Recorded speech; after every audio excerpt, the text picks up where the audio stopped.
দিনাজপুরের বড়পুকুরিয়া কয়লা খনিতে গ্রামবাসীর সাথে পুলিশের সংঘর্ষের পর ভূমি প্রতিমন্ত্রীর আশ্বাসে আন্দোলন কর্মসূচি স্থগিত করা হয়েছে।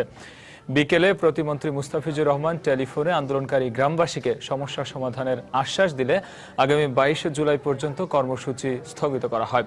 এদিকে সকাল থেকে শতভাগ ক্ষতিপূরণের দাবিতে 22তম দিনের মতো ধর্মঘট পালন করছিলেন পার্বতীপুর বড়পুকুরিয়া কয়লা খনির ক্ষতিগ্রস্ত এলাকাবাসী। সকালে বাজারে বিক্ষোভ মিছিল করেন তারা। এতে পুলিশ বাধা দিলে এই সংঘর্ষের ঘটনা ঘটে। এতে 3 জন পুলিশ, 2 জন সাংবাদিক সহ 50 জনের বেশি আহত হয়। কয়লা খনির প্রধান গেইটে অগ্নিসংযোগ করে গ্রামবাসী।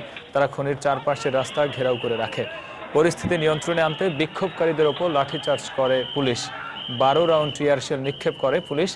বিকেলে প্রতিমন্ত্রী সমস্যার সমাধানের আশ্বাস দিলে গ্রামবাসী এই বিক্ষোভ স্থগিত ঘোষণা করে।